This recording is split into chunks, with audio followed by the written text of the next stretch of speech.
Thoughts on this fight, Shawn? It's an intriguing matchup. Yeah, it's an intriguing matchup that I think both these guys have very similar styles. I like it for both these guys.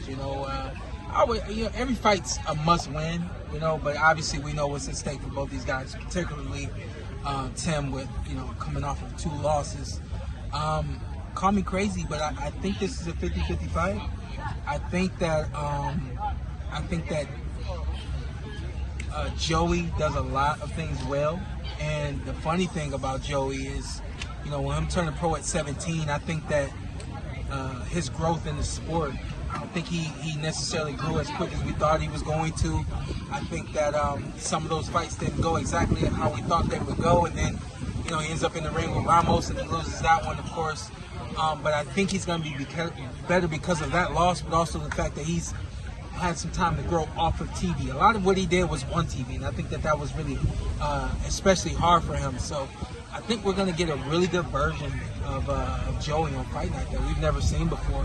I think it's going to push Tim to some places that force him to think a little bit more than he may expect to have to, and may the best man win. But I'm looking at 50-50, maybe 60-40 Tim.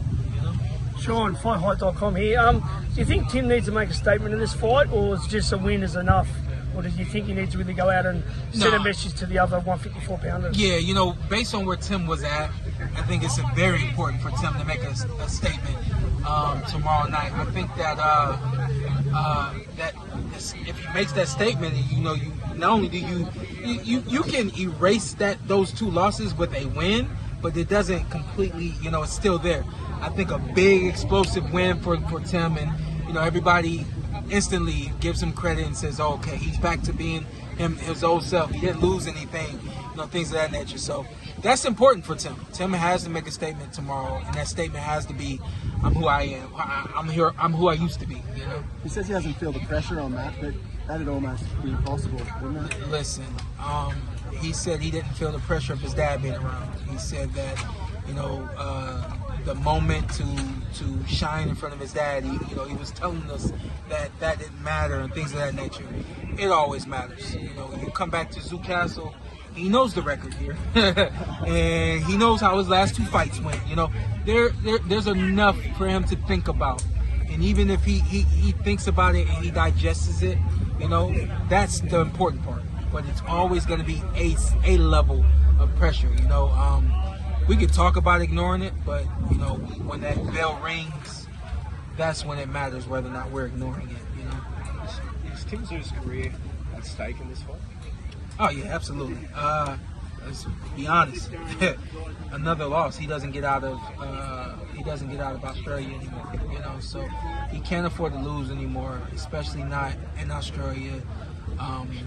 He's got to go up against the best, and he has to do that probably overseas in order to get back to where he was trying to get to. Were you surprised at how he approached that background fight, and any head noises going into this fight? I don't mean to laugh, but it was the first round, and I saw Martazaliev do maybe 5 jabs in the first round, and he turned while he was throwing those jabs, and I hadn't seen that from him before. So I was like, oh shit. And then Tim stayed there, and like 20 seconds later, I said, this is not going to be good. And I knew less than a minute into that first round how the fight was going to go. So I think that if Tim had an opportunity to, he'd do it all over again. I was surprised at how he came out. I don't know what I think he thought that he was going to just outbang Martazaliev. I didn't realize how strong he was, but obviously not what he should have done. And like I said, I think if he had a chance to do it all over again, he would, and we would not see that same fight. I don't know if the fight would have gone the way, ultimately who would have won that fight, but certainly we wouldn't have seen him be flat-footed right in front of Martazaliev. What sort of damage could that do for Tim? On his punch resistance, that sort of thing? Yeah, I said this earlier. What did that fight go? 4 rounds? Even 3 rounds.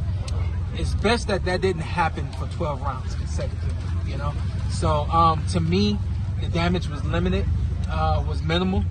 Was better that happened in 3 rounds, and I'm inclined to believe that Tim will be healthy. It didn't look like, you know, it was punishment that would you know, leave debris. Looked like it was just a bad night. You know, so I hate to laugh about it, but yeah, it just looked like it was a bad night. Didn't look like it was something that was gonna, you know, have an everlasting effect on him. Shawn, if different though from a mental standpoint.